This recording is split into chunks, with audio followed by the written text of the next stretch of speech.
존경하는 국민 여러분, 700만 해외 동포 여러분, 저는 오늘 대한민국의 새누리당 박근혜 후보 50대, 민주통합당 문재인 후보 희망의 새 시대를 열겠다는 각오로 당선 예측 시스템이죠. 디시전 K가 네, 박근혜 후보가 당선이 유력하다고 51.7%에서 경제 부흥과 국민 행복, 지금 이 순간 당선이 확정됐다는 소식이 들어오고 있습니다. 네, 그렇습니다.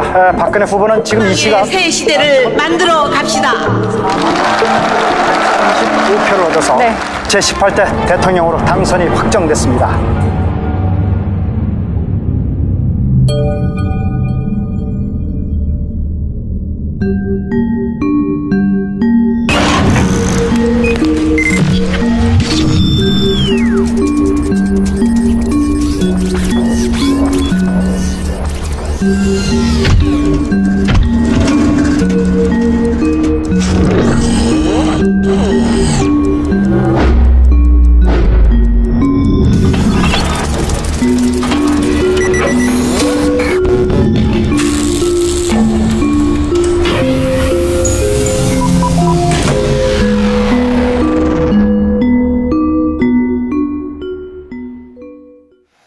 네, 박한영 선생님 1회1. 네, 저는 민족문제연구소 교육홍보실장으로 일하고 있는 박한용입니다. 예. 어느 역사적으로도 어느 선거나 특히 우리 그 나라 역사 선거에 보면 부정선거 시비가 끊어진 적이 거의 없었습니다. 그렇죠. 이승만, 박정희 때 어떤 선거가 아니라 그냥 권력이 동원돼서 그때 어떻게 그 야당 의원들이 당선됐는지 정말 그때는 올빼미 표, 피아노 표에다가 한참 개표하고 있는데 불이 나가요. 정전이 됩니다. 정전이 되고 이제 그러면 후두둑 하고 하고 별 소동이 벌어지는데 불 들어서 보면은 조봉암 쪽 투표 참관인만 머리 깨져서 이제 자빠져 있는 거고, 이승만 쪽 그 표를 미리 준비했다가 이 정전돼 있는 사이에다 투표함에다가 막 집어넣는 거예요. 이것도 왜 환표라고 해서 표 바꿔치기, 홈표, 표 섞어치기. 앞에와 뒤에는 쉽게 말하면 이승만, 가운데는 야당, 또 피아노표 문질러 버린 거예요. 야당 찍었으면 손으로 개표할 때 하면 인주가 지워질 거 아니에요, 문제지면. 도장을 하나 옆에 더 찍어서 무효표로 만들어 버리는 거죠. 피아노처럼. 한마디로 하면 거의 예술공학적 수준. 창조적인 투표, 개표. 그래서 나온 말이 투표에서 이기고 개표에서 졌다 하는 말이 나왔죠. 그런데 그중에서 특징이 항상 두 가지 단계가 있어요. 하나는 투표행위 이전에 일어나는 사전 불법 선거. 국정원 댓글 사건에 이어서 군 사이버 사령부의 댓글 의혹까지 불거지고, 두 번째는 투개표와 그다음에 그의 개표 과정에서 일어나는 또 하나의 이제 투개표 부정 이런 것이 있습니다. 바로 2012년에 바로 이 두 가지가 다시 한번 21세기에 다시 등장해버린 거예요. 예, 저는 지금 법무법인 동안에서 사무장으로 일하고 있는 이정열이라고 합니다. 1997년부터 2013년까지 판사로 재직을 했었고요. 그 과정에서 전라북도 임실군 선거관리위원장으로 2002년 동시지방선거, 2002년 대통령 선거, 그다음에 2010년에 울산광역시 울주군 선거관리위원장으로 개표 업무에 종사한 이력이 있습니다. 개표소의 그 시스템이 이제 일단 공인된 투표함이 각각 구시군 선관위의 관할하에 있는 개표소로 이동을 하게 됩니다.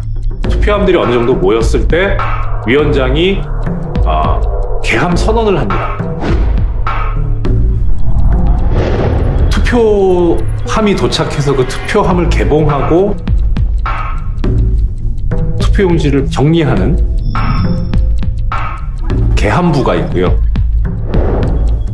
그리고 정리된 그 투표지들을 1차적으로 투표지 분류기라고 하는 기계를 사용해서 어느 후보에게 투표됐는지를 분류하는 투표지 분류기 운용부가 있습니다.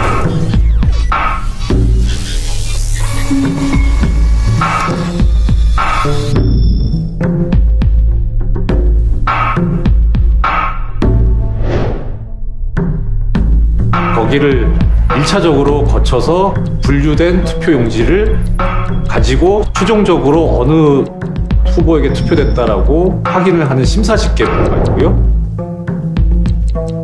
심사집계부에서 개표 상황표를 작성하고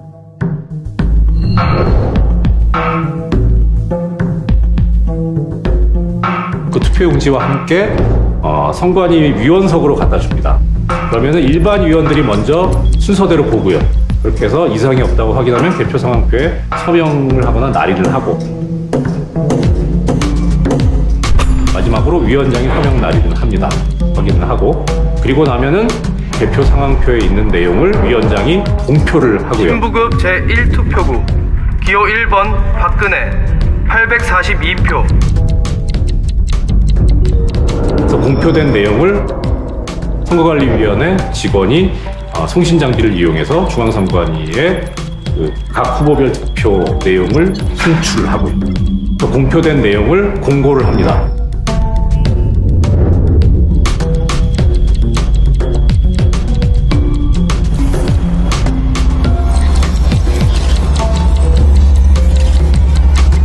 이렇게 해서 한 투표함의 개표 절차는 끝납니다. 그런데 매우 이상한 현상들을 발견했어요. 앞 순서가 완료되지 않으면 뒷 순서가 전개될 수 없는 게 당연하고, 이 시간들은 다 기록되어 있습니다.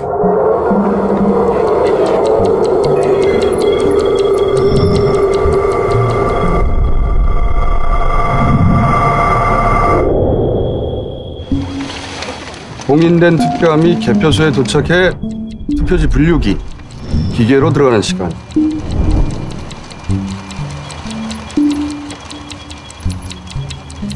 그 기계가 카운팅을 끝낸 시간,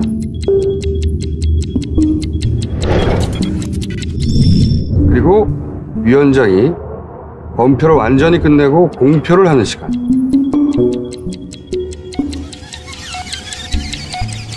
그리고 그 공표된 득표수가 선관위 중앙 서버에 입력되고 방송국이 넘겨받는 시간까지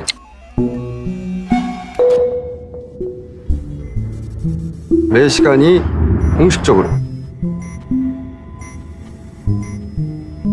이 기록된 시간들은 그 앞 순서와 뒷 순서가 뒤바뀔 수가 없습니다. 당연하죠. 박 후보 자택 주변에 모인 지지자들도 당선 확실 판정이 나오자 환호하며 기뻐했습니다. 위원장이 공표하지 않는데 방송국에서 이 수치가 나갈 일은 없죠.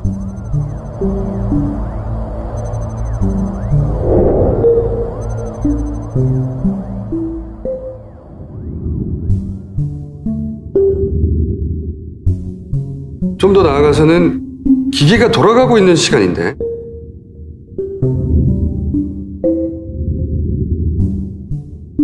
투표지 분류기가 분명히 작동하고 있는 시간인데 방송부터 됐다는 얘기죠.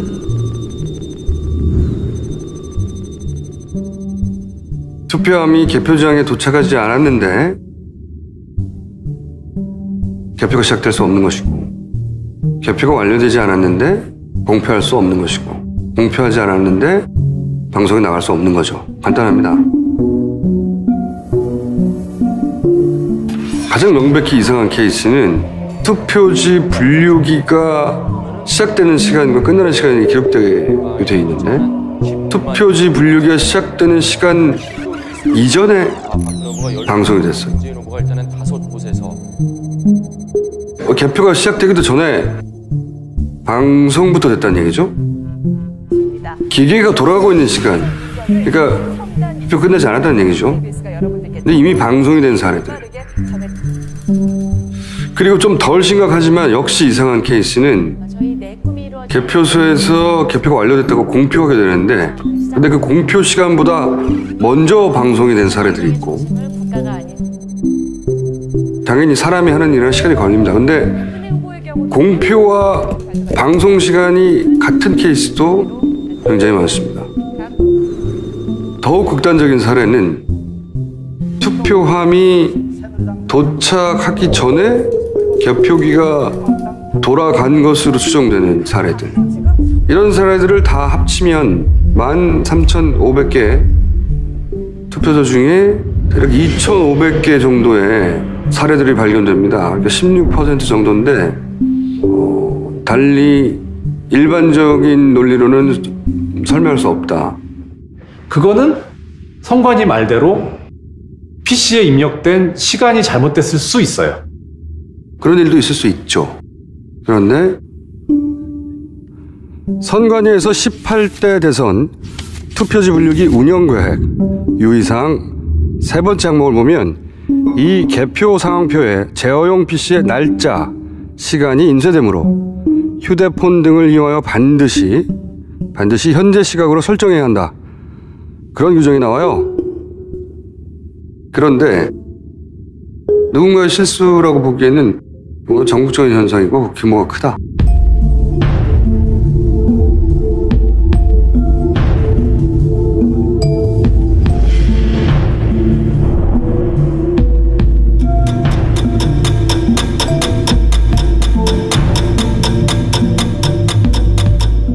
그리고 또 저희가 이 숫자들을 들여다보며 발견한 이상현상.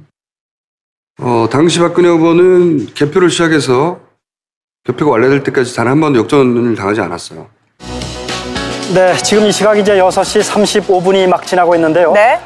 벌써 첫 개표 소식이 막 들어오고 있습니다. 네, 그렇습니다. 경북 안동. 네, 그리고 강원 횡성 쪽에서의 개표 소식이 나오는데요. 양 후보 간의 득표율 차이는 9.5%포인트입니다. 오후 8시 현재 득표율 주의 보셨습니다. 개표율은 7% 기록. 네, 지금 이 시각 막 새로 들어온 소식이 있습니다. 8시 43분인데요. KBS 당선 예측 시스템이죠. 디시전 K가 네, 박근혜 후보가 당선이 유력하다고 51. 조금 전이죠. 9시 2분에 KBS의 당선 예측 시스템 디시전 K가 박근혜 후보의 당선.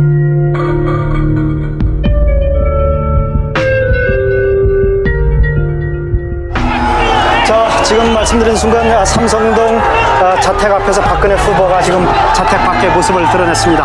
아주 환한 웃는 표정으로. 예, 이게 사실 겨우 30%밖에 안 뽑았는데 어떻게 이걸 가지고서 당선 유력이나 확실이냐 이렇게 얘기할 수 있느냐라고 이제 의문점이 드실 겁니다. 그런데 통계학적으로 보자면 그 데이터는 상당히 그래도 대표성이 있는 데이터라고 볼 여지가 있습니다. 그러니까 시간 순으로 누적을 하면 박근혜 후보는 항상 이깁니다. 그런데 거꾸로 한번 해봤어요. 개표가 완료된 시점부터 후보들의 표를 다시 누적해서 역순으로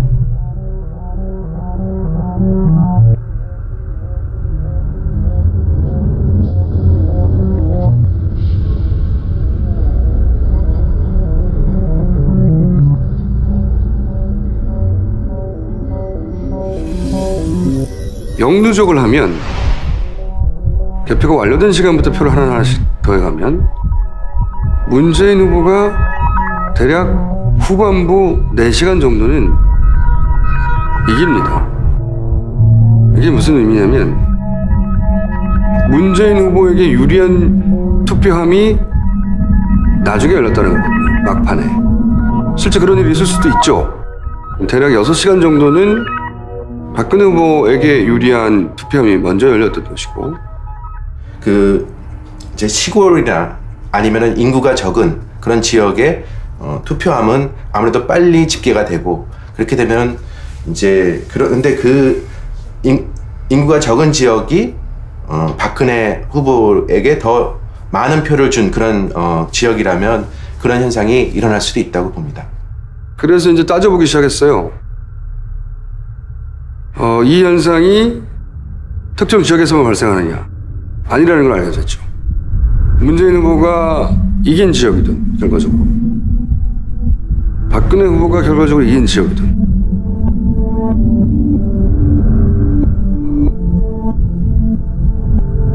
혹은 엎치락뒤치락 하던 지역이든 상관없이 문재인 후보에게 유리한 표는 막판에 열렸다고 해석될 수밖에 없는 현상. 전국 17개 광역시도 중 대구시를 제외하고는 이 현상은 전국적으로 일관되게 발생합니다. 전국적으로 발생합니다. 그러니까 모든 지역에서 문재인이 유리한 투표함은 나중에 열렸다. 문재인이 유리한 투표함인 줄 어떻게 알죠? 알 수 없어요. 개함하기 전에는. 이것은 철저한 보안 속에 관리되고 있으며 허락된 사람이 아니라면 시작조차 할 수 없습니다. 누군가 프로그램을 변경하였다면 바로 알 수 있으며 프로그램을 사용할 수 없습니다. 또한 네트워크가 연결되지 않아 외부의 조작은 불가능합니다. 이것은 분류를 위해 설계되었습니다. 그래서 어느 것 하나 놓치지 않고 기록할 수 있으며 정확하게 판단하고 빠르고 확실하게 분류할 수 있습니다. 개표의 기계를 쓰는 이유는 기계가 빠르고 정확하다는 믿음 때문이에요.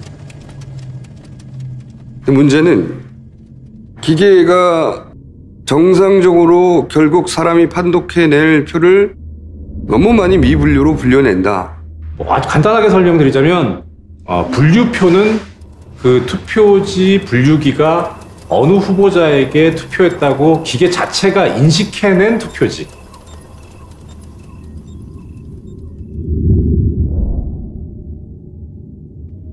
미분류 투표지는 기계가 인식하지 못한 투표지.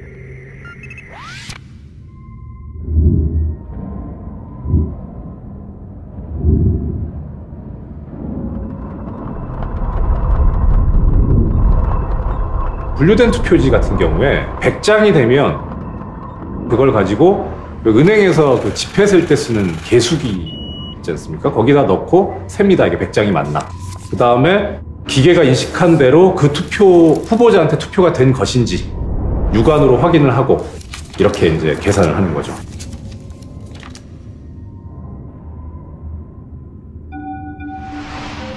미분류는 기계가 인식을 못한 경우인데 구분 선상에 투표한 경우, 복수의 후보에게 투표한 경우, 인주가 던진 경우, 기표 용구 외에 사용한 경우,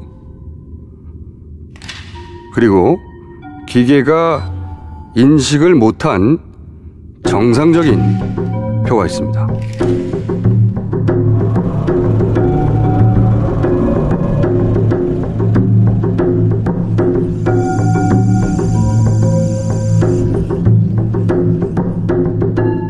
지난 18대 대선에서 미분류표는 전국적으로 약 100만 표 정도 됐어요. 미분류의 비율이 대략 3.6% 정도 됩니다. 실제 최종적으로 무효표, 이 표는 무효라고 결정된 표의 비율은 0.3%밖에 안 돼요. 그런데 기계는 거기에 10배에 해당되는 숫자, 거의 숫자를 읽지 못하겠다고 토했거든요. 왜 이렇게 많은 표를 미분류로 토해내지? 투표하는데 100명 중 3명은 도장을 부주의하게 찍어서 손에 걸치게 한단 말인가? 너무 많은데? 근데 100명 중에 4명이나? 너무 많다. 기계를 믿어도 되는 건가? 기계를 믿는다기보다 그 전체적인 시스템을 믿는 편이에요. 예. 그리고 제가 선거관리위원장으로서 재직을 하고 해봤는데 100% 마음에 드는 것도 아니고 100% 원칙대로 되는 건 아니지만 이 정도는 용인 가능하지 않겠느냐. 예. 박근혜 후보를 찍은 표가 투표지 분류기로는 1083표로 되어 있습니다. 그런데 이 분류기에서 나온 표를 확인하라고 하는 그 심사집계부에서는 1169표로 늘어나요. 근데 저희들이 확실한 것은 좌측에 나오는 그 숫자, 그 분류의 숫자입니다. 사람이 오른쪽에 기재하는 게 문제가 있는 거예요.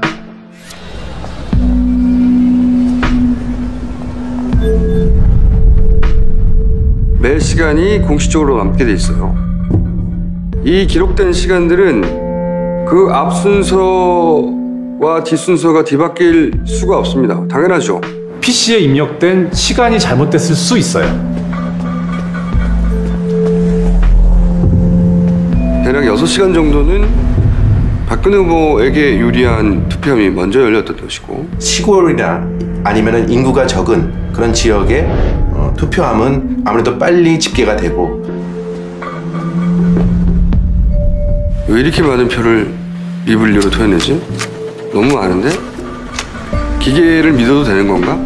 이 정도는 용인 가능하지 않겠느냐. 예.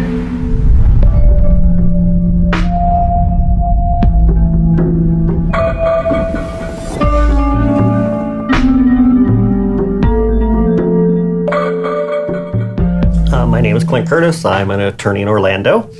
I was the programmer that wrote the original code that allowed for vote flipping. Mr. Curtis, are there programs that can be used to secretly fix elections? Yes. How do you know that to be the case? Because in October of 2000, I wrote a prototype for President Congressman Tom Feeney at the company I worked for in Oviedo, Florida, that did just that. So essentially it was requested by the incoming Speaker of the Florida House, and I assumed that it was going to be used to stop any attempt at that.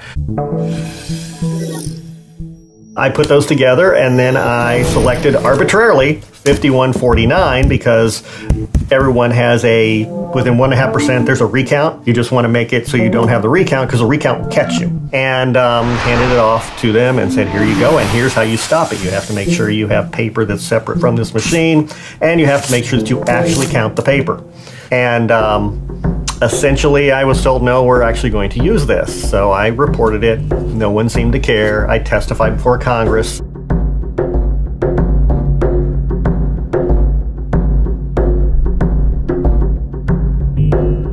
And would that program that you designed be something that elections officials could detect? They'd never see it. So, Lemmy, he was actually working on the case that was investigating it. He came one night and he says, I about have this broken open, just listen closely, you're gonna like what you hear. So, because, we weren't friendly, he was like an investigator, and I was kind of telling him things that went on there. And then maybe a week away, he was found dead in a motel room in Valdosta, Georgia. And it was supposedly a suicide, but it's kind of weird that you would drive 150 miles into another state that doesn't require autopsies in order to kill yourself. So it is what it is, though. Initially a little bit, and that's why I wrote the book. I wrote the book in order so it's all out there. So once it's all out there, if I end up, hanging from a tree somewhere, then people are likely to read the book and something happens. So, so I wrote the book, and then suddenly everything got a lot calmer. But the most important feature isn't me, isn't Lemmy.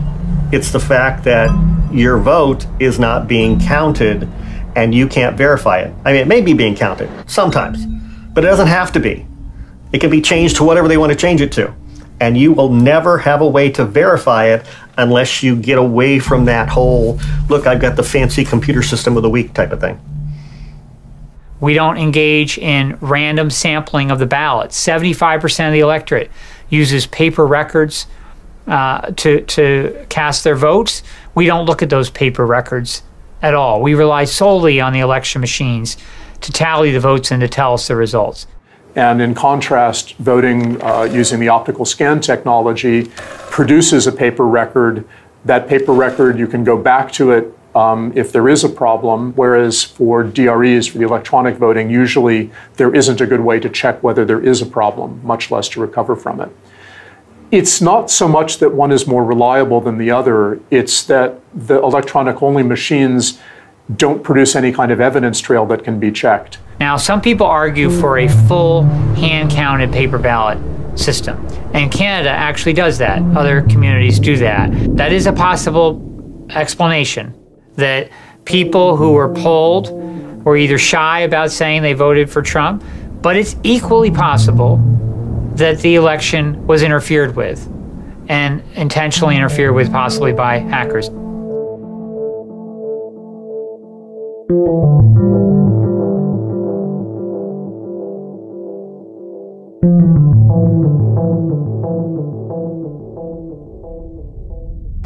철저하고 정확하고 완벽해야만 하는 일. 그래서 수백 수천만의 생각이 있는 그대로 담길 수 있도록 우리는 고민해야 했습니다. 먼저 분류를 해둔다면 큰 도움이 될 것입니다. Well, I'm not sure you should ever trust a machine. One technician there could swing a national election. So I am Douglas Jones. I am on the Faculty of Computer Science at the University of Iowa. My name is David Dill. I'm a professor of computer science at Stanford University. I've been involved in voting technology for 12 or 13 years. As a computer scientist, I knew that there was no way to make sure that the software and the hardware in the machines was bug-free and not tampered with. It was just an impossible thing to do. Most election machines are not connected to the internet at the time they are counting, but a skilled hacker could hack into the machine directly. This is not fiction. For example, the famous Stuxnet virus that was created apparently by a US-Israeli team. It invaded personal computers in Iran, and then later, when those computers were disconnected from the internet but connected to the centrifuges, it invaded the centrifuges and broke them. So this is a proven technology for attacking remote computer systems. 허락된 사람이 아니라면 시작조차 할 수 없습니다. I suspect that it is very similar to my hotel key. So I have a security card. It gets me into my hotel room. In the field of security, we even have a term for this. We call it security theater. What it does is it makes people feel good. So it's actually an extra opening as opposed to a closed door. 이 기록된 시간들은 그 앞 순서와 뒷 순서가 뒤바뀔 수가 없습니다. 당연하죠. Yes, we know that we can push things backward in time. It's very easy. I can do something now that will happen 10 minutes ago. This is in Harry Potter perhaps, but 나는 이 표를 카운팅하지 못하겠다고 따로 토해낸 미분류표. 기계가 너무 많은 표를 미분류로 토해낸다. 기계를 믿어도 되는 건가? With optical scan, if it's a very well-run election, the residual vote rate will typically be less than 1% for the top office on the ballot. But 3% seems like an exceptionally high residual vote rate. So have there been any official reports or investigations into what was wrong with the machines? 근데 저희들이 확실한 것은 제가 단언코 얘기할 수 있는 것은 이 기존을 속이지 않습니다. 사람은 믿기가 어렵습니다. Maybe I shouldn't be asking you questions. When you see with your own eyes that the machine can be manipulated, it's a terrible feeling of being violated. My name is Bev Harris, and I'm a writer. Since 2002, I've been writing about electronic voting issues. So as I began looking into this, I thought, well, let me see if I can find some programmers who program this stuff. And during that, I accidentally stumbled upon the programs themselves.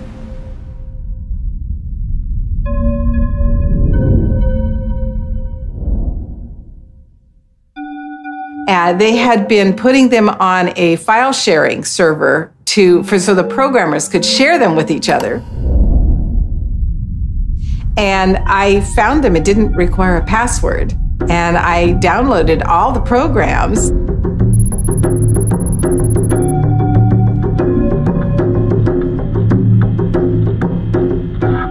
That's when we really started to find out how it all works. You know, we set up in 2006 to test a voting machine to see if we could tell the voting machine to produce incorrect results and if the election official would actually know. We conducted an experiment with a Finnish programmer by the name of Harri Hursti. I have only touched the memory card, not the other parts of the default election system, which is going to be used today. Only the memory card. So what we had to do in our tests was actually learn how to alter the programming inside the machine as if we were insiders who had control of the machines themselves.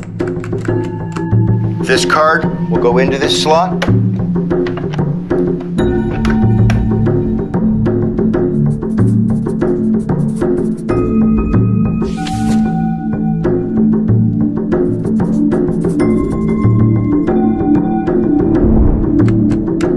Two individuals, Hugh and Harry, will be voting yes. The rest of us will be voting no.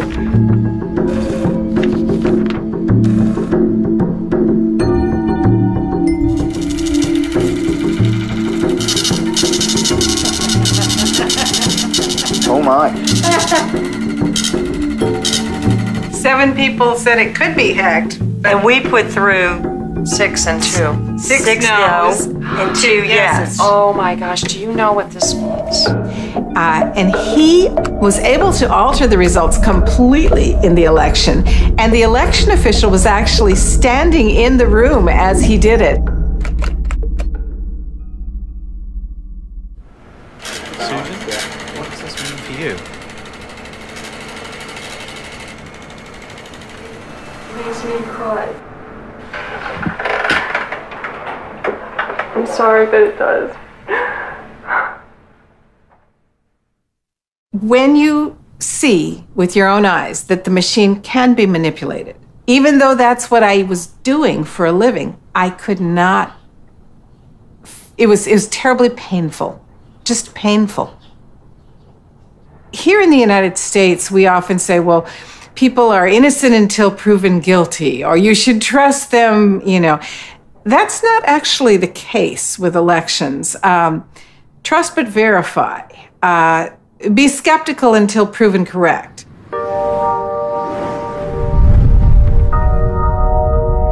As a computer security expert, we know how easy it is to program the computer so that it counts the votes dishonestly. The problem is that you can't see the difference. Mein Name ist Konstanze Kurz. Ich bin Informatikerin. Ich bin Hacker. My name is Rob Gongrijp, and I'm a hacker and computer security researcher from the Netherlands. We became worried about electronic voting in the Netherlands. Und irgendwann hat ein Anbieter, ein holländischer Anbieter, nämlich NEDAP, so heißt die Firma, angefangen auch auf dem deutschen Markt elektronische Wahlcomputer anzubieten. Die nannten sich im Amtsdeutsch Wahlgeräte. But a machine is much more associated in people's minds with doing a single purpose. Like a washing machine cannot possibly do something else. Whereas a computer it's people understand that it can do anything. So we shifted the debate from being about voting machines to being about voting computers. Und wir haben dann gemeinsam mit den holländischen Hackern dieses Gerät wirklich intensiv untersucht und versucht, ob wir es manipulieren können. Sprich, ob wir die Software auf diesem Wahlcomputer so ändern können, dass wir Stimmen manipulieren können. The machines had a huge field of keys for all the candidates, because in Holland we have lots and lots and lots of candidates, hundreds. So we put a chessboard over it.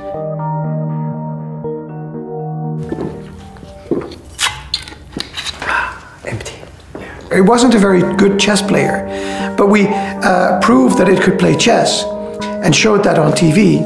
Dieser Film hat zum einen in Holland sehr viel Aufmerksamkeit erzeugt, aber dann in der Folge auch in Deutschland. Also wir haben hier auch eine richtige Kampagne angefangen. But the thing is, that still means you trust the people that put the software in there in the first place. Security is not what you need. What you need is transparency. You need verifiability. And those are different properties from what we think of as computer security. And we'll scan them, and we'll let you count maybe a small portion. We'll let you count overcounts or undercounts, but the rest you don't get to see. In this particular case, what stands out for me is an error rate of 3.3% seems like a very high error rate. That needs some kind of an explanation. when people look at the ballots that have valid votes on them but were rejected by my machine, it's very likely that they'll see some pattern. If you don't know how many people showed up to vote, you can put in a percentage and say, no matter how many people show up to vote, I want the percent distribution to result as this.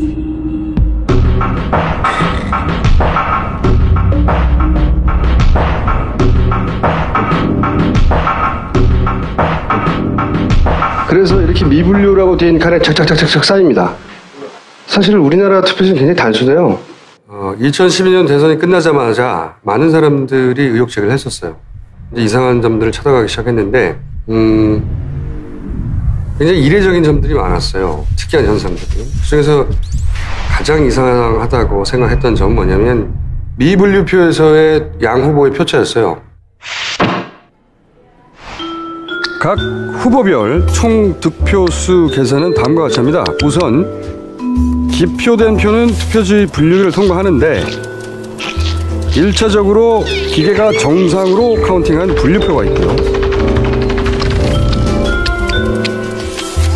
여기에 정상 표지만 기계가 인식을 못해서 미분류로 처리한 표가 있어요. 이 표는 심사집계부에서 수검표를 통해서 유효표가 됩니다. 총 득표수는 기계가 정상 분류한 표 플러스 미분류로 토해낸 표 중에 수검표를 통해서 정상표로 판독된 표 합쳐진 거죠. 기계가 나는 분류할 수 없다고 미분류로 토해낸 표에서 박근혜 문재인의 표차가 분류된 표에서의 양 후보의 표차에 비해서 너무 크다. 굉장히 특이했어요. 네, 안녕하세요. 전희경입니다. 저는 지금은 조지아 서던대에서 겸임 교수를 하고 있습니다. 퀴즈입니다, 퀴즈. 미분류표의 일방적인 박근혜 자랑. 파파이스가 대선에 대한 퀴즈를 내주고 그러셨잖아요. 예를 들면 인천 남구에 같은 경우에 분류표에서 약 10% 포인트 차이가 났거든요. 근데 미분류표에서는 30% 포인트 차이가 난 거예요. 그러니까 3배 정도 미분류표에서 후보 1표한테 많이 나온 거죠. 그리고 경기 구리시 같은 경우에는 분류표에서 후보 1과 후보 2가 박빙이었어요. 0.1% 포인트 차이밖에 안 나왔거든요. 근데 미분류표를 보니까 18.1% 포인트 차이인 거예요.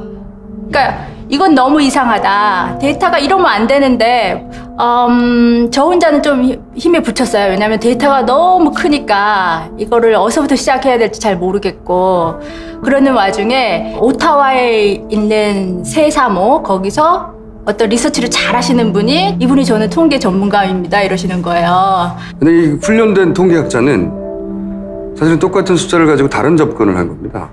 어떤 의미에서는 콜럼버스 달걀처럼 알고 보면 간단한 거였어요.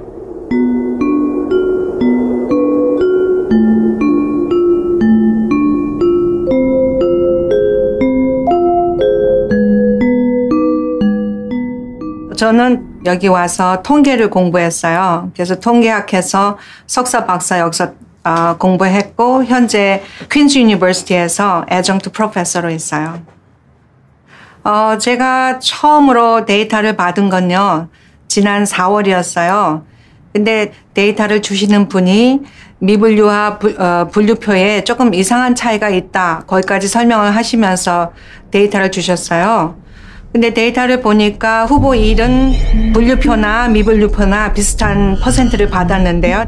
근데 후보 2의 경우는 분류표에서 받은 거보다 한 10%에서 15% 덜 미분류표에서 나온 거예요.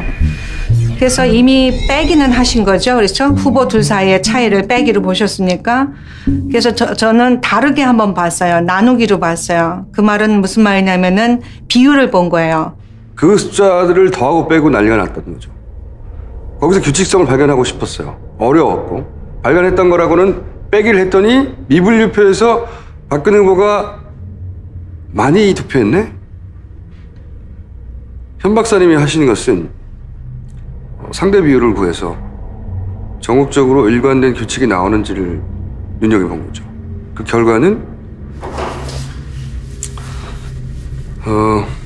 결과는 충격적이었어요. 사람에 있어서 키가 큰 사람이 몸무게가 당연히 많아야 되겠죠. 그리고 키가 작은 사람은 몸무게가 작아야 되고. 그런데 몸무게 따로 키 따로 생각하려면 우리가 복잡하니까 BMI라는 그 인덱스가 있잖아요. 그러니까 어떤 사람이 키는 180인데 몸무게가 50이다 그랬을 경우에는 몸무게를 키로 나눠버리면은 거기서 비율이 보여요. 그러면 그 비율을 가지고 이 사람 조금 뚱뚱해 아니면 정상이야라고, 그게 이제 BMI의 아이디어이기도 하거든요. 그래서 제가 도시 간의 차이를 안 보기 위해서 비율을 본 거였어요. 그러니까 분류표에서 후보 1과 후보 2의 득표율, 그 다음에 미분류표에서 후보 1과 후보 2의 득표율. 근데 이 네 가지 숫자를 따로따로 하려면 저도 잘 모르거든요, 그 특징을. 그래서 제가 그거를 나누기를 3번 한 거예요.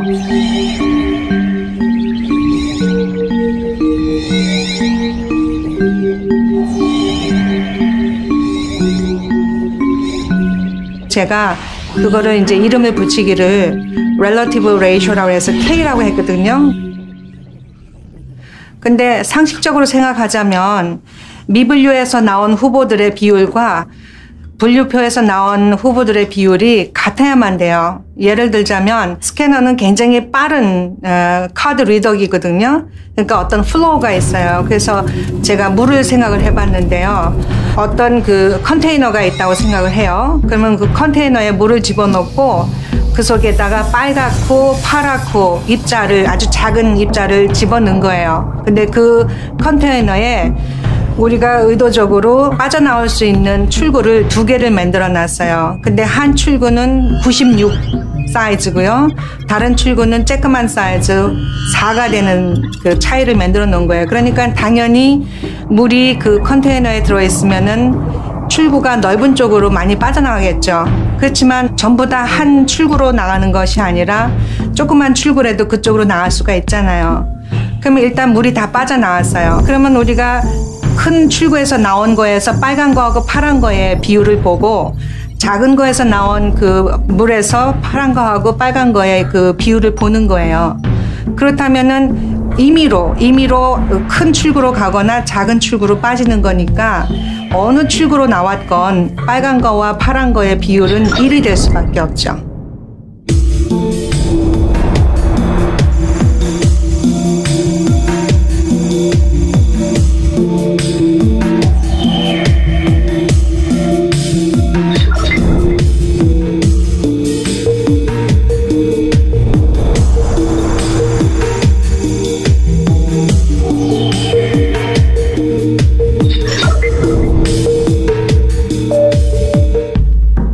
K는 아까 우리가 비만도를 조사할 때 BMI 썼죠?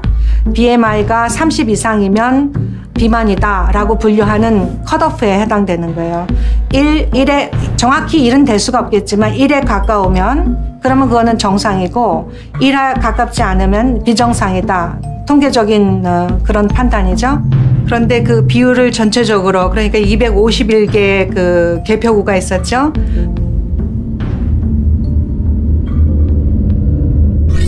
보니까 1.5라는 숫자로 모이더라고요. 눈으로도 알 수가 있었어요.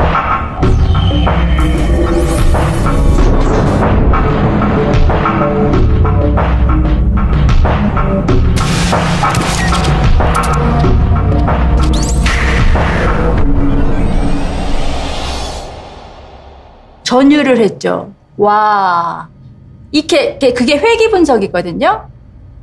그러니까 비율이 하나가 나온 거예요. 그래서 전국적으로 비교할 단 하나의 숫자가 탄생한 거죠. 만약에 5대 양쪽이 다 팽팽한 지역, 5대5가 결과가 나온 지역이 있다. 미분류표를 들여다보면 박근혜 후보가 6대4가 되어 있는 겁니다. 1.5가 더 나와서.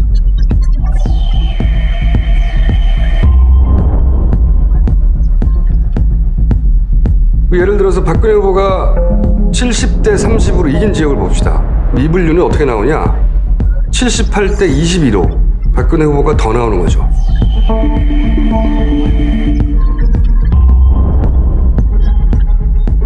예를 들어서 문재인 후보가 6대4로 이겼어요. 어떤 지역에서. 그러면 미분류도 6대4가 나와야 되는데 1.5의 비율 5대5가 되는 거예요.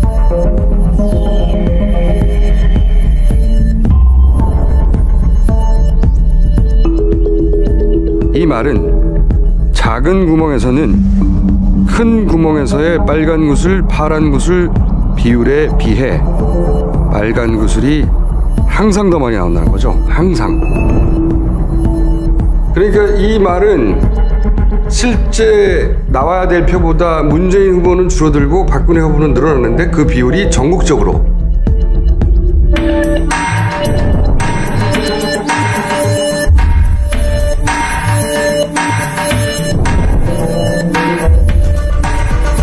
지역과 무관하고 계층과 무관하고 정치 성향과 무관하고 나이와도 무관하고 그리고 어떤 기준과도 무관하게 전국적으로 모든 개표소에서 단 하나의 숫자 1.5로 수렴되는 비율로 이루어졌다.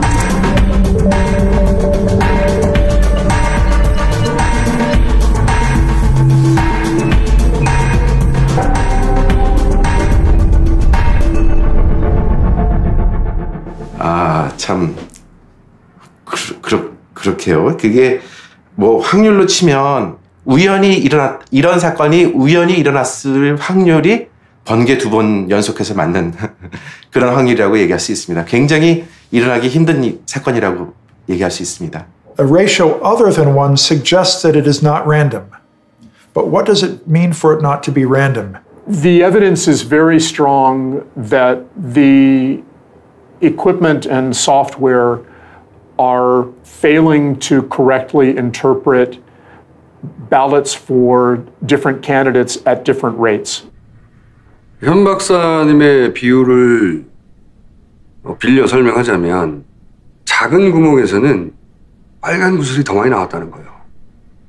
근데 한 컨테이너에서만 그렇게 나온 게 아니라 전국에 있는 251개의 컨테이너에서 똑같은 비율로 빨간 구슬이 작은 구멍에서만 더 많이 나왔다는 겁니다.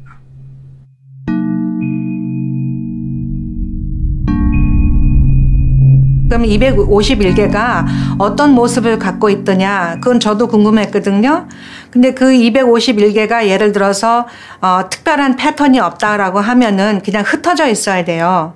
흩어져 있어야 되는데 요거는 1.5를 중심으로 1.5가 해당하는 부분은 훨씬 많은 선거구가 있고 1.5보다 아주 큰 거 2.17까지 나왔거든요. 2.27인 건 선거구가 하나밖에 없죠. 그 다음에 제일 작은 K값이 0.97이었거든요. 0.97도 하나였고. 그러니까 1.5를 중심으로 해서 이게 모아져 있는 그 정규 분포인데, 근데 여기에서 중심이 1.5였던 것이 정상이다. 제가 상상하는 정상이다. 그러니까 각 후보한테 똑같이 미분류로 나갔다라고 가정했을 때는 얘는 그대로 1로 왼쪽으로 이동만 하면 돼요. 그 다음에 이제 이렇게 퍼져 있는 정도는 이거랑 비슷하지 않을까. 그래서 18대 대선에서 1.5가 나왔으니까 저도 맨 처음에 이게 정상인가 비정상인가 궁금했어요. 그래서 그 다음에 이제 제가 부탁한 게 뭐냐면은 그럼 17대, 16대 선거에서는 어땠냐고 질문을 했어요. 그러면 그 데이터도 달라 그랬더니 3개만 달랑 주시더라고요.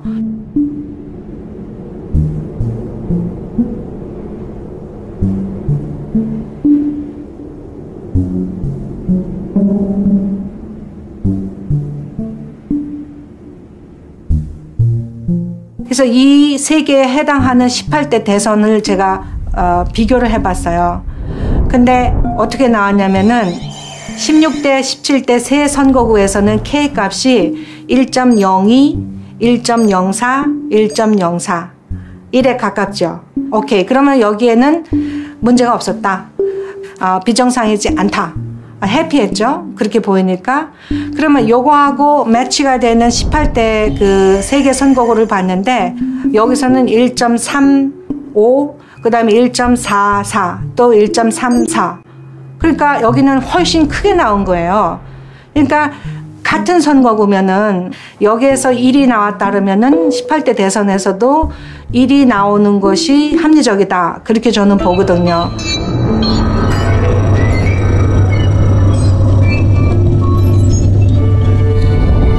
이상하다 하는 정황이 하나의 숫자로 팩트가 되는 겁니다.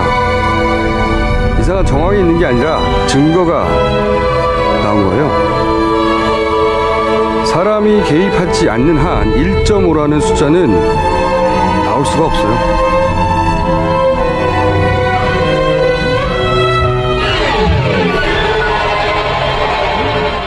1.5를 발견을 했어요. 그리고 이거는 조금 정상이 아니다.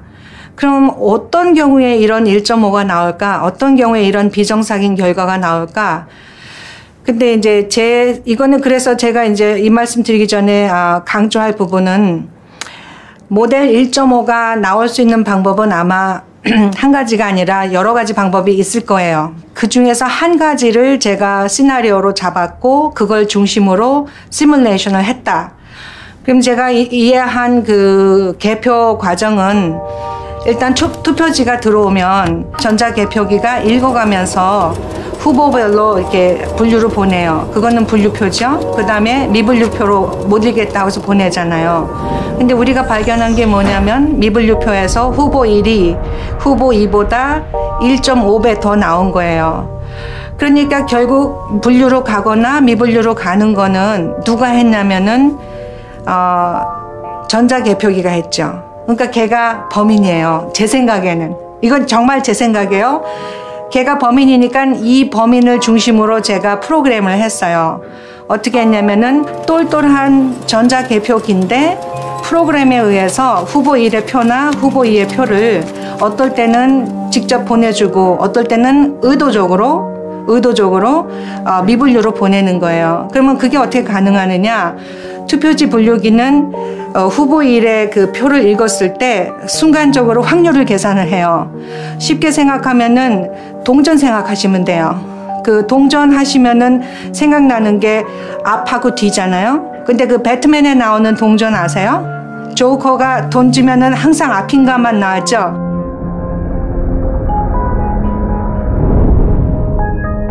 그 개념을 생각하면 돼요. 그러니까 후보 1의 표를 받았을 때 80%의 그 무게중심이 잡힌 코인을 던지는 거예요. 그러면은 앞이 나올 확률은 80%고 뒤가 나올 확률은 20%가 되는 동전이죠.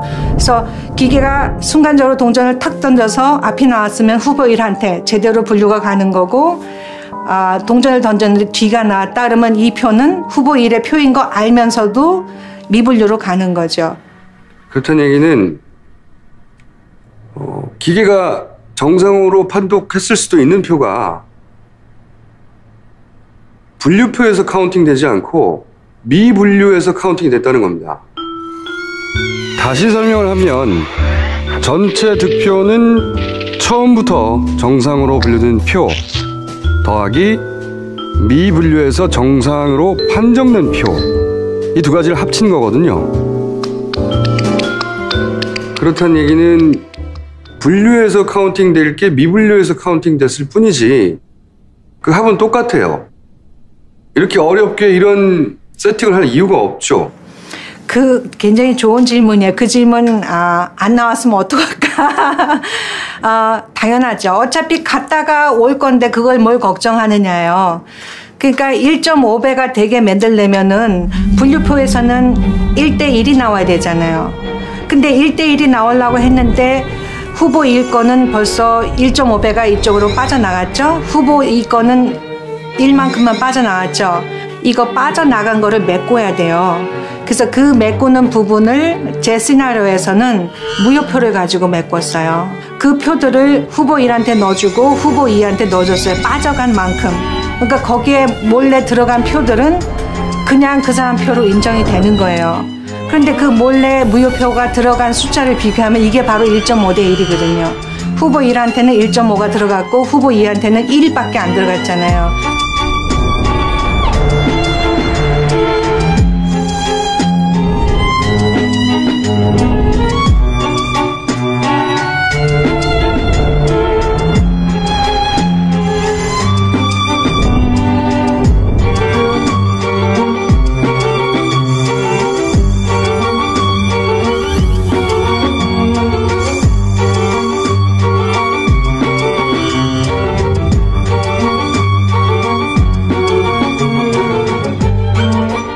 투표표가 들어가는 그 비율이 거기서 1.5대 1이 나오는 거죠. 그래서 그거는 후보 1한테 유리한.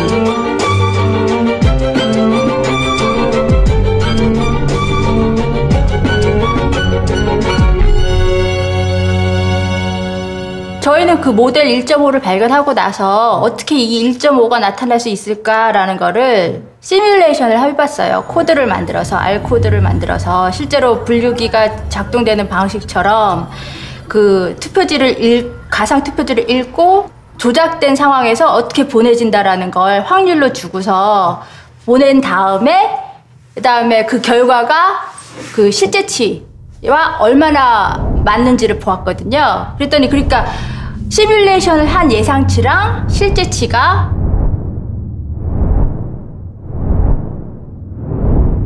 거의 같은 거예요. 그러니까 인위적으로 조작을 한 값이 예상치가 97% 설명을 하는 거예요, 실제치를.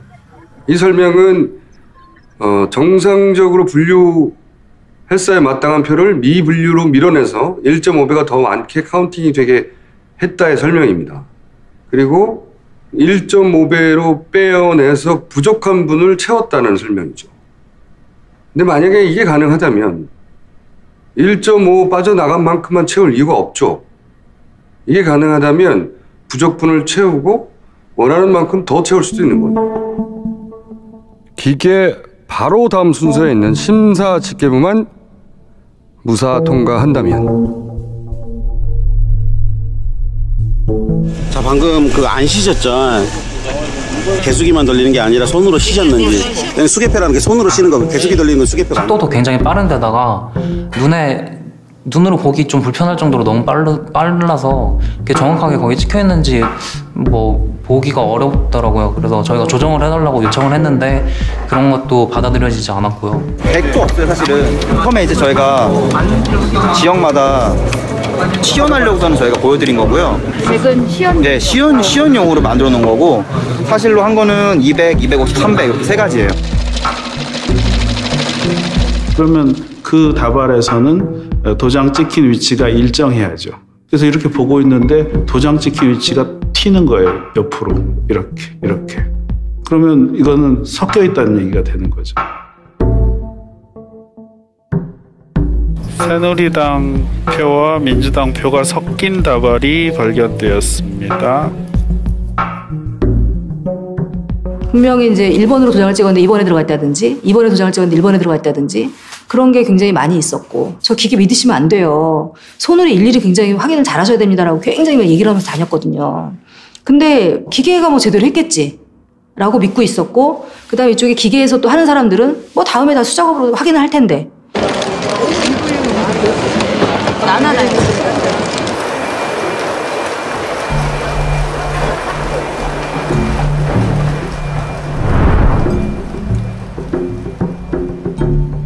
근데 만약에 홈표를 맺는다 그러면은 후보 2의 표를 후보 1에다 넣어야 돼요. 그 경우는 가능해요. 불가능하지 않아요. 그 경우에는 선거에서 후보 2가 이길 수 있었는데 후보 1이 이기게 되는 결과를 만들 수 있죠.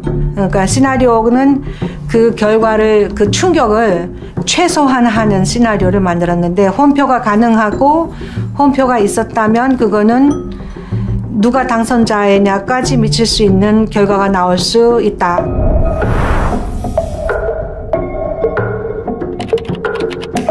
R-스퀘어가 0.98이라는 얘기는 시그널과 노이즈라고 분해를 할 때 시그널이 차지하는 게 98%라는 얘기거든요.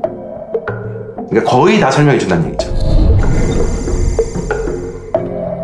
251개 선거구에서 이제 똑같이 그냥 작동을 해가지고 오류로 나타난 결과라면 이렇게 나오면 안 되는 거거든요. 중앙에서 센트럴리 통제를 했기 때문에 나온 결과거든요. 지역과 무관하고 계층과 무관하고 정치 성향과 무관하고 나이와 무관하고 어떤 것과도 무관하게 이 1.5라는 숫자는 절대 저절로 발생할 수 없는 수치고 그것이 명백한 만큼 증거가 나오죠.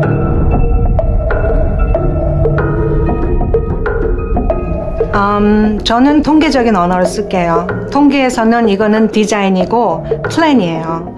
그러니까 1.5가 우연하게 자연스럽게 정상적으로 나왔다라고는 볼 수가 없어요. 제 입장에서는. 그리고 그 리그레이션 모델링에 의해서 1.5가 나왔는데 이거는 시스테마틱하다는 얘기고 이거는 플랜이 없이는 될 수 없다는 얘기거든요. 저는 제가 무엇을 의미하는지는 이미 다 말했다고 보거든요. 그 다음에 논문이나 보고서를 읽어보신 후에 읽으신 분들이 독자적으로 판단하시면 될 것 같아요.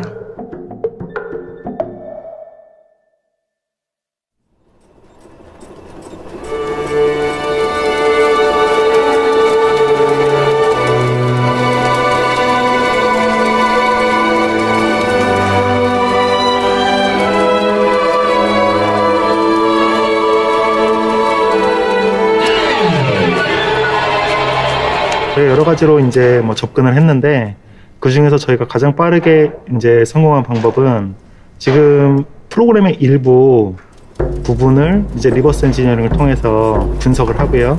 그리고 그 부분을 이제 조작을 했어요. 정상적인 프로그램의 그 조작되어 있는 부분을 덮어 쓰므로써 정상적인 프로그램이 이제 원래와는 다른 결과를 도출하도록 이제 조작을 한 뭐 그런 원리예요. 미분류라고 하는 표와 그 다음에 분류된 표 사이에 어떤 관계되는 일정한 방정식이 있다 라고 하는 것들을 적용을 하게 되고 특정한 후보를 그 개표 결과에서 승리하게 한다. 현재 프로그램 난이도로 봤을 때 저 프로그램은 일단 일주일에서 2주일 정도면 충분히 해킹이 가능하다고 생각이 듭니다.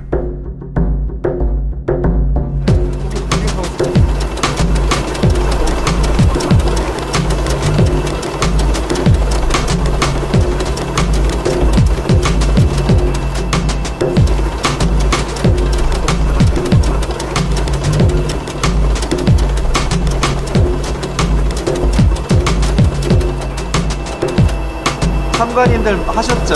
예전에. 그래서 뭐 기계 돌아가는 거 많이 보셨죠? 네네네. 처음 보세요? 네. 예, 내 지역구는 내가 지킨다. 시민의 눈 대표제안자 김상호입니다.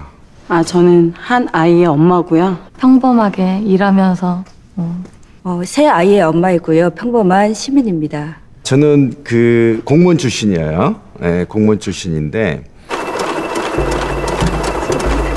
진짜 더 철두철미하게 지켜야 되겠다. 어서 오세요. 근데 이제 이걸 갖고 저희가 해킹된 프로그램을 돌렸을 때 이제 어떤 결과가 나올지를 보여드리려고 합니다. 화면을 보시면 저희가 보여드릴게요. 지금 원래 조작되지 않은 프로그램은 별 차이가 없어요. 구분이 안 돼요. 조작된 프로그램이랑 조작되지 않은 프로그램은 차이가 없고 저 세 가지 만들어 놓은 프로그램을 갖고 원래 프로그램에 이식을 하면 이제 그 기계가 조작되는데 당연히 이제 뭐 됐나요? 예, 됐어요. 네, 이거 클릭 하나에 된 거예요. 저거 지금 제가 해킹한 프로그램 용량 자체는 사실 다 해봐야 한 200-300kB밖에 안 될 거예요. 아무리 네트워크가 안 된다 한들 그냥 USB 한 번만 꼽고 나서 그냥 그 300kB가 훅 하고 지나가고 그냥 빼도 되는 기본적으로 저희가 준비한 표는 1000표 중에 박근혜 4,950표, 문재인 4,950표, 무효표가 50표고 나머지 이제 기타 표들이 50장 정도로 해서 지금 실험할 로 데이터는 박근혜와 문재인이 거의 1대1이라고 보시면 되는 거죠. 모르겠다. 시작하겠습니다. 이건 지금 전혀 모르겠다. 아니 이렇게 가까이 봐도 알 수가 없다는 거. 예, 맞아. 일단 이 기계에는 문제가 근데 자세히 보시면 이제 표가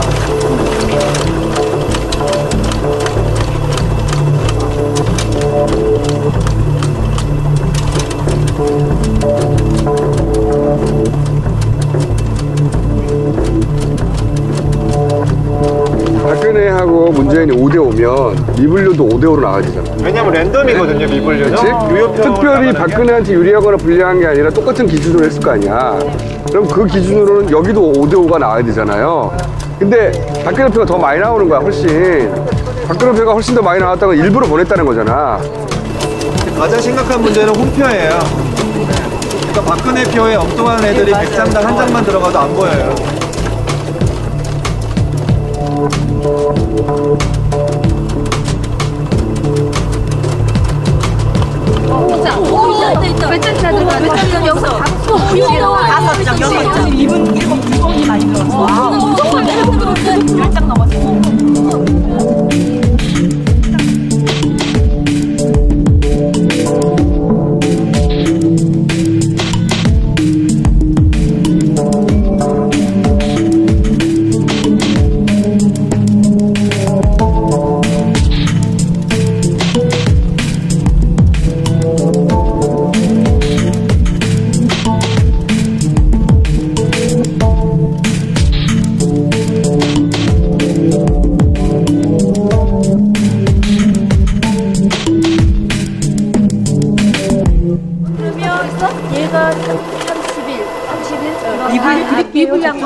박근혜 미분류표 합계 불러주세요. 208. 박근혜 208, 무효표 69, 문재인 몇 표? 134. 개표 상황표 결과를 말씀드리겠습니다. 박근혜 5,167표, 문재인 4,738표로 박근혜 51.67%, 문재인 47.38%로 아니 말도 안 돼. 이 실험이 너무 교묘하게 진짜. 그러니까 어떠한 숫자를 넣어도 결과는 51.6 대 47로 나온다는 거예요. 그러면 지금 크로스가 굉장히 심각한 겁니다. 이게 지금 이 데이터 아닙니까? 이 데이터가 분류하는데 이 분류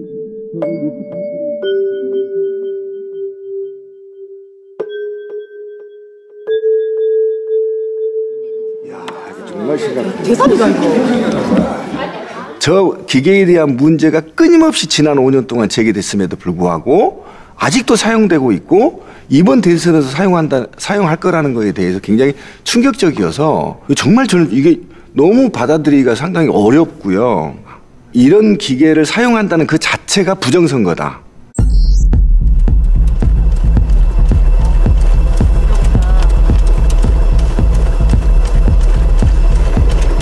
자, 두 번째 실험이 시작됐고요. 이번에는 문재인한테 5,200표를 넣었고요. 박근혜한테 4,700표를 넣었는데 이제 결과가 어떻게 나오는지를 보는 실험입니다.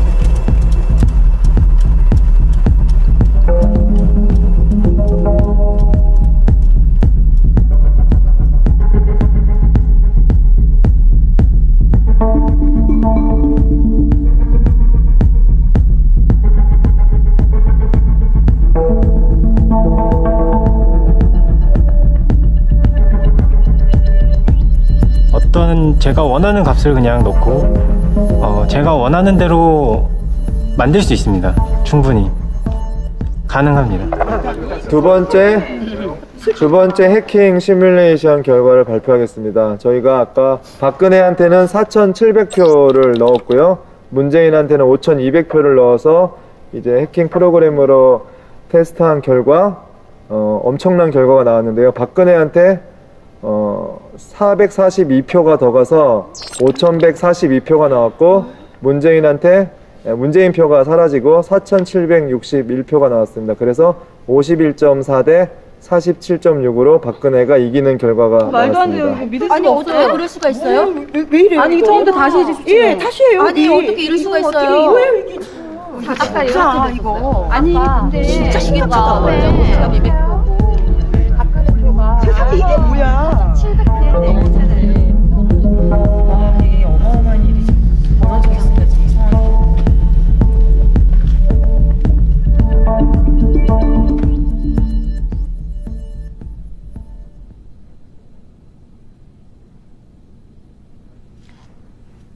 너무 소름이 끼쳤고요. 제가 시민의 눈에서 활동하게 된 게, 우리가, 다시 할게요. 제 눈에 안 보이는 거잖아요. 기계가 오류가 없다고 해도 프로그램이 그렇게 돼버리면 제가 어떻게 참관인으로서 어떻게 그걸 잡아낼 수 있겠어요. 그런 점에서 좀 소름 돋고. 자, 문재인표 300표를 갖고 아까 우리가 첫 번째 했던 해킹 프로그램을 한번 돌려볼게요. 가슴이 막 떨려요. 이제까지 우리 앞에서 이런 했다는 것 자체가 정말 이해할 수 없습니다. 우리가 꼭 바보 같고. 한번 해봅시다. 예.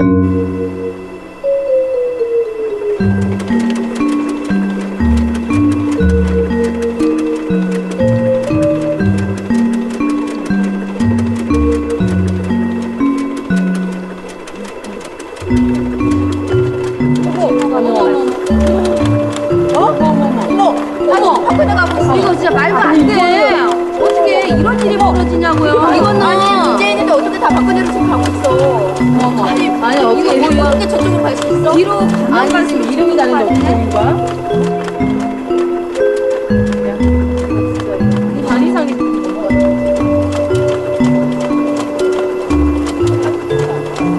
다 저리로 가. 김백정 맞아요? 네, 자 미분류표 검수해 주세요. 몇 장이에요? 미분류표는 박근혜랑 문재인 다 문재인이고요. 어. 5장이에요. 자, 우리 간단한 퍼포먼스를 보여드릴게요. 이 해킹 프로그램이 얼마나 이제 자유자재로 바꿀 수 있는지를 보여드릴게요. 정인 씨, 문재인 100장 주세요.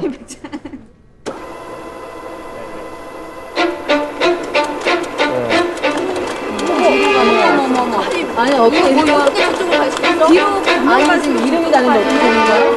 번호가 다른데. 과연 저 투표 분류기가 잘 작동되고 있는지, 숫자는 맞는지, 어디서부터 어디까지 이거를 문제를 풀어야 되고 또 이거를 믿어야 될지도 모르겠어요. 솔직히 말하면. 그리고 너무 무서워요. 선거는 민주주의 꽃인데 중립적인 위치에 있어야 될 사람들이 갑자기 울컥하네. 그 민주주의에 있어야 될 사람들이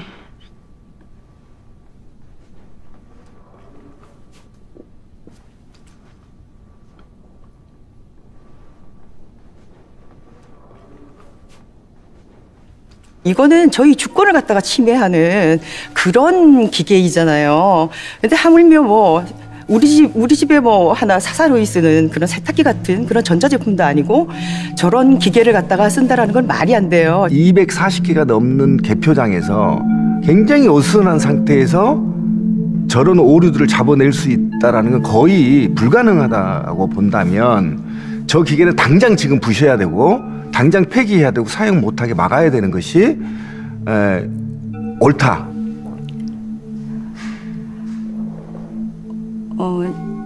그러니까 참가하면서 내 표를 내가 스스로 지킬 수 있다고 생각했어요. 우리가 지킬 수 있다고 생각했지만 오늘 이 해킹 시연 장면을 보면서 오히려 무기력감이 생기고 우리가 아무리 매의 눈으로 지킨다고 해도 저게 과연 지켜질 수 있을까?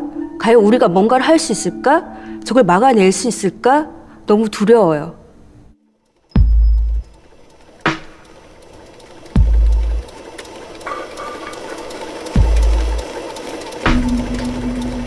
저는 허탈했어요. 이렇게 쉽게 확인될 것을. 지난 3, 4년간 이게 가능하다, 이럴 수 있다 끊임없이 문제 제기를 해왔는데 우선 이 기계를 손에 넣을 수가 없었고 선관위가 임대주지도 않고 그런데 기계를 확보하고 실제 이게 가능하지 않겠느냐고 프로그램을 하고 불과 2달 만에 이게 가능하다는 게 눈앞에서 입증되는 걸 보고 허탈했죠. 진작에 끝낼 수 있었던 이야기인데 진작에 문제 제기해서 고칠 수 있는 문제점이었는데 굉장히 허탈했어요. 이렇게 쉽게 된다는 것도 허탈했고 이제야 이걸 이런 식으로 확인해 볼 수 있었다는 것도 허탈했고 그게 그리고 너무 간단했다는 것도 허탈했고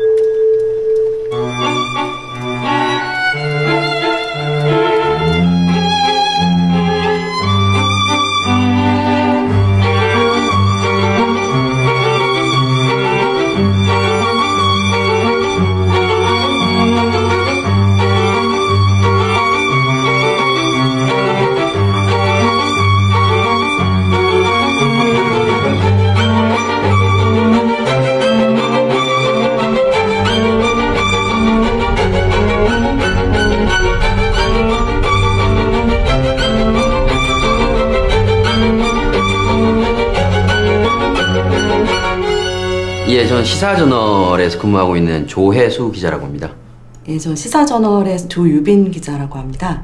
2011년 12.6 그 서울시 보궐선거 디도스 사건에 관련해서 당시부터 최근에 그걸 보도한 바 있습니다. 네, 저는 지금 보안업체에서 일을 하고 있는 최영남이고요. 지금 현재 해커로 활동하고 있는 보안 담당자입니다.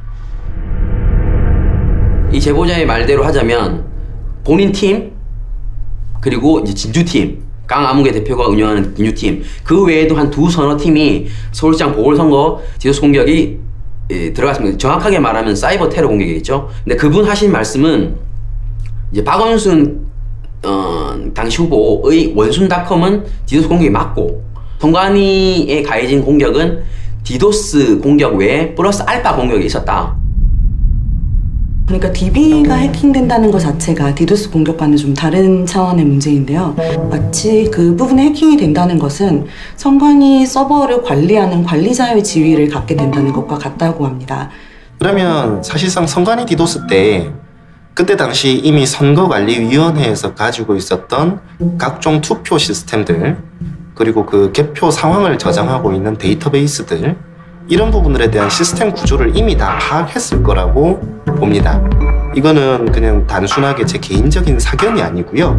이 SQL 인젝션에 대해서 조금의 이해라도 있는 사람이라면 이런 추정은 충분히 가능한 거죠.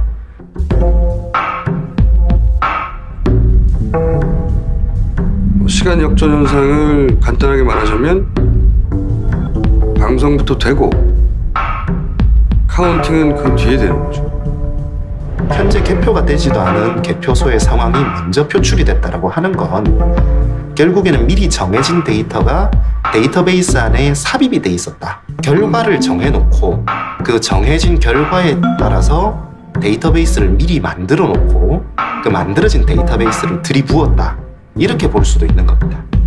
네, 근데 그거보다 또 좀 더 충격적인 것은 이 제보자의 말대로 하자면 선관위 디도스 공격은 연습 게임이었고 2012년 총선, 나아가서는 대선이 본 타겟이었다고 얘기를 하시더라고요. 더 나아가서는 어떤 선거든 이런 사이버 테러를 감행하는 팀들이 존재하고 또 그 팀들에게 실제로 공격이 진행될 수 있다. 진행되고 있다라고 얘기를 하셨습니다. 네.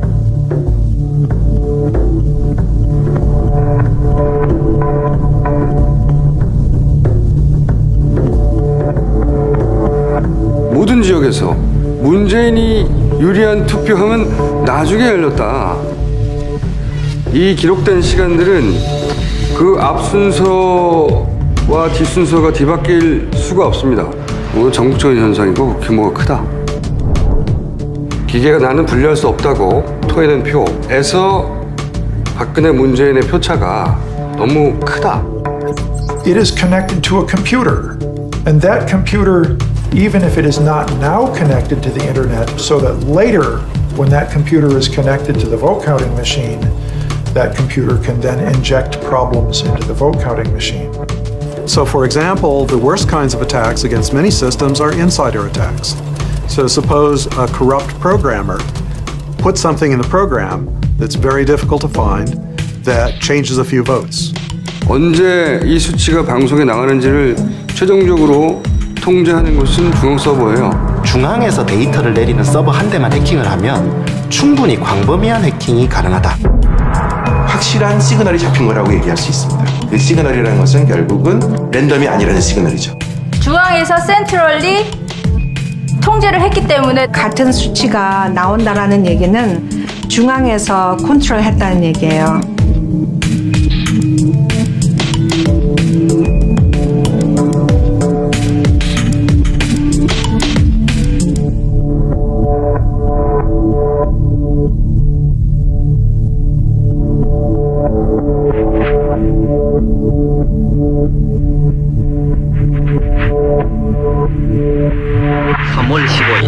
역사적인 우리나라 제4대 대통령과 제5대 부통령 선거가 시행되었습니다. 이 대통령과 그 내분께서도 영시 강석 소위와 함께 이른 아침 자하동 제1투표소에서 투표를 하셨습니다. 3.15 부정선거는 아주 노골적이고 전대미문의 부정선거였어요. 그래서 우리가 흔히 말하는 4인 투표니 완장 투표니 실제로 3.15 부정선거가 일어났을 때 이승만은 89%인가를 얻어요. 80% 훨씬 초과한 거죠.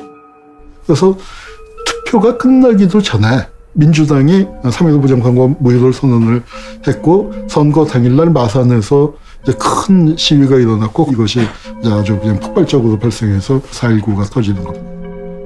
이 중에서 가장 대규모적이고 가장 충격적이고 후유증이 심했던 것이 1967년 6월 8일 날 일어났던 6.8 부정선거예요. 총선 국회의원 선거의 부정입니다.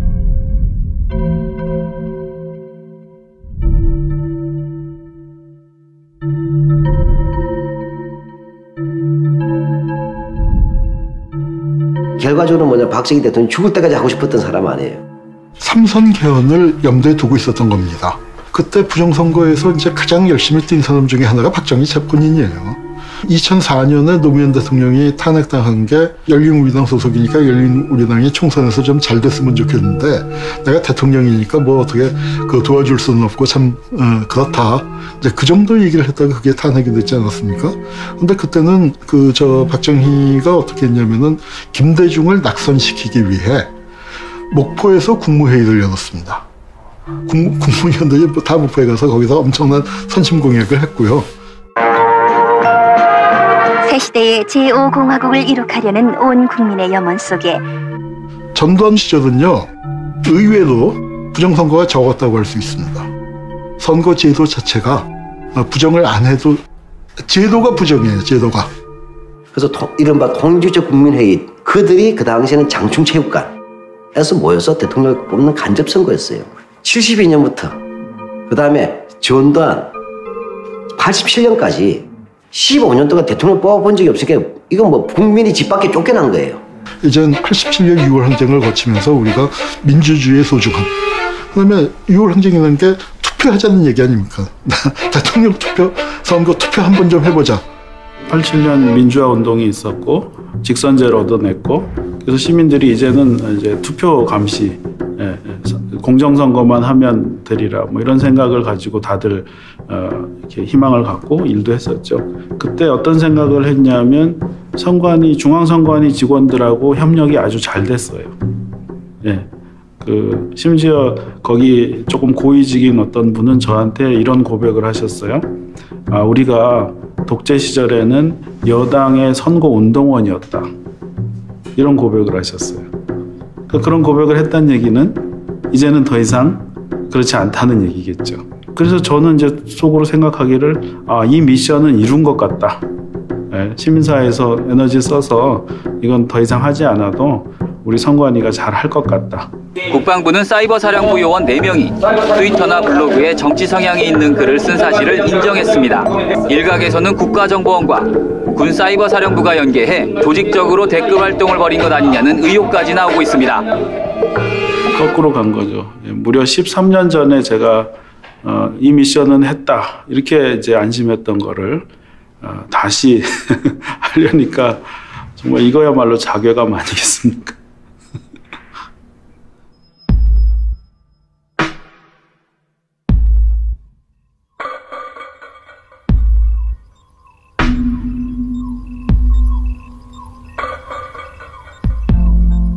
기본적으로 선관 입장은 이게 전자개표가 아니다. 투표기 분류기에 불과하고 컴퓨터 네트워크나 인터넷으로 연결되어 있지 않는 것이다. 그러나 이제 개표기에 컴퓨터가 부착되어 있는 것은 고도의 어떤 전문적 집단이나 아주 뭐 해킹 집단들이 선관위 직원도 모르게 뭔가 이것에 조작을 할 개연성 이런 것에 대한 위험을 차단하는 것이 중요하다 이렇게 생각이 됩니다. 그래서 저도 여러 가지 그런 의문의 소지를 없애기 위해서 투표소 개표 방식을 채택하는 게 맞지 않을까 생각하는데 이제 투표소 개표 방식으로 바꾸게 되면 물량이 적기 때문에 아마 금방 개표가 될 것 같고 수개표로 다 직접 확인이 될 수 있는 시간이고 또 이송 시간을 절약할 수가 있기 때문에 또 신속하게 개표 상황을 확인할 수가 있는 장점이 있다고 생각합니다.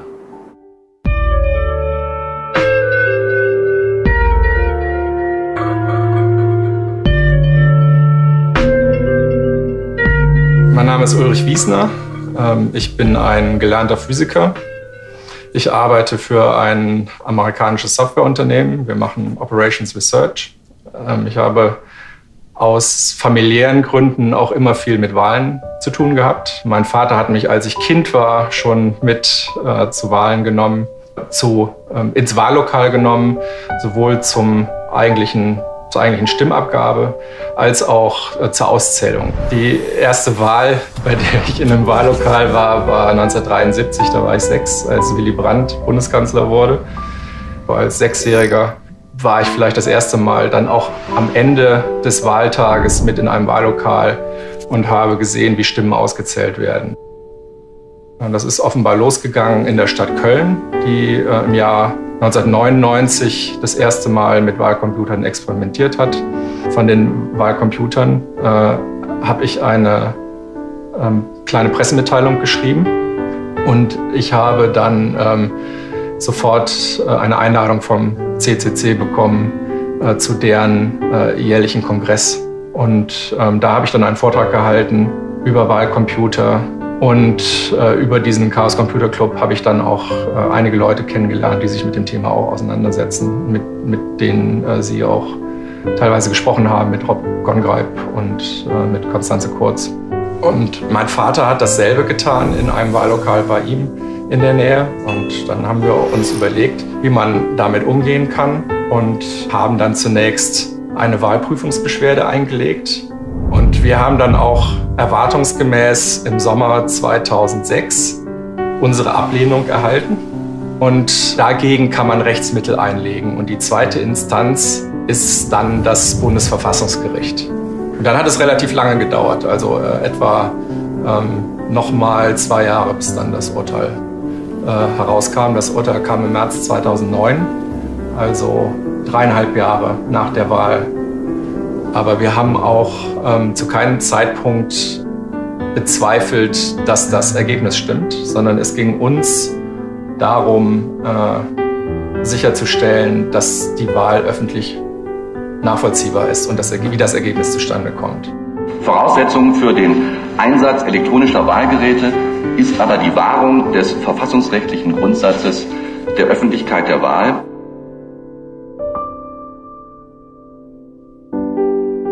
Also mein Vater war eigentlich ein politisch immer sehr konservativer Mensch. Und es war eigentlich für mich ein großartiger Moment, als wir dann nach der Urteilsverkündung zusammengesessen haben mit etwa 30 Leuten in einem Restaurant in Karlsruhe. Und es waren linke Aktivisten dabei und sehr konservative ältere Herren. Und die sich eigentlich alle einig waren zu feiern, dass Wahlen frei und demokratisch sein müssen. Ja? Und wir haben 2 autoritäre Regime gehabt in Deutschland und weder unter Hitler noch unter den Kommunisten in der DDR gab es freie Wahlen. Und das ist einfach nicht hinzunehmen, da Kompromisse zu machen bei dem Thema, wie Wahlen organisiert werden. No step in the processing of the ballots from the moment the ballot leaves the voter's hand to the moment the ballot has been counted. No step in that process should be done in private without being observed by the public. That is a very delicate process that we all have to monitor very carefully because it's the heart of democracy. It's the heart of transferring power without needing to shoot each other. Computers cannot take away that responsibility. You have to double check them in a way that doesn't require a computer. As a computer scientist, it's my position that you should not trust computers in an election. I think it's an ongoing fight. Dr. Martin Luther King Jr. said the arc of the universe is long, but it bends towards justice. We will see fights into indefinite periods of time going forward about our democracy. Because people are endlessly creative and clever. And if we simply open it up, that's what democracy is supposed to be. We're all supposed to be able to see, and it encourages participation. it encourages people to get involved. 저는 통계니까 증상만 판단할 수 있어요. 원인은 판단을 못해요.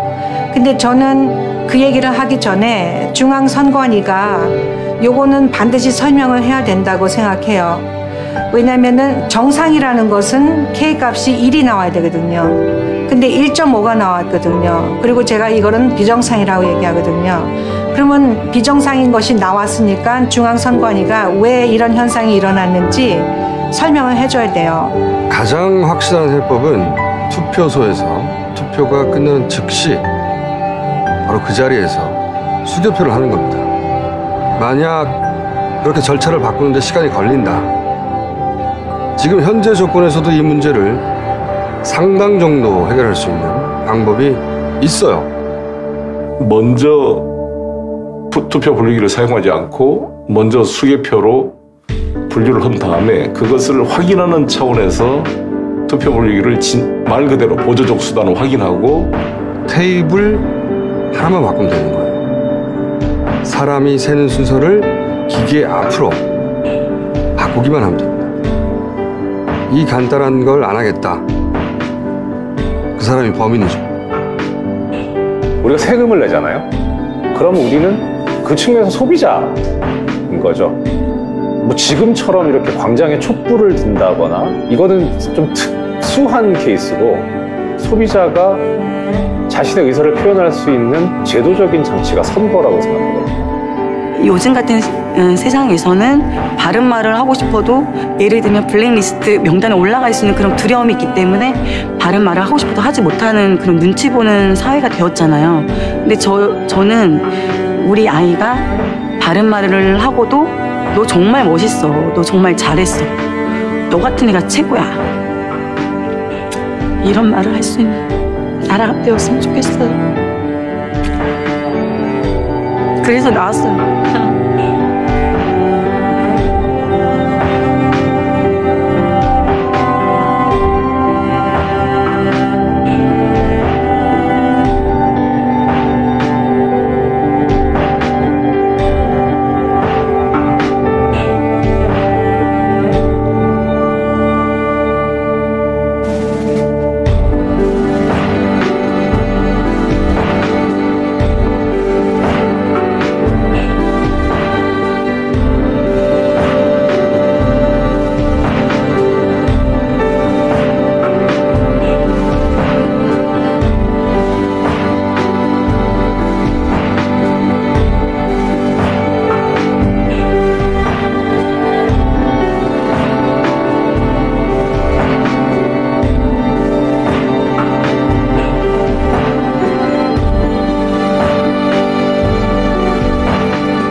야, 이 부장!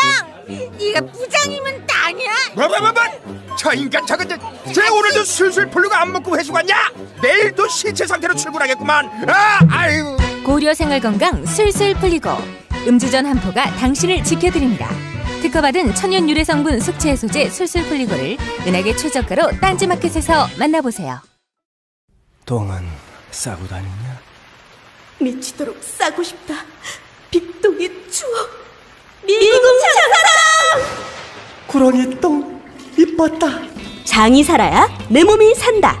혈중 콜레스테롤 개선과 배변 활동에 도움을 주는 건강기능식품 빅동의 추억 미궁 장사랑. 지금 딴지마켓에서 만나실 수 있습니다.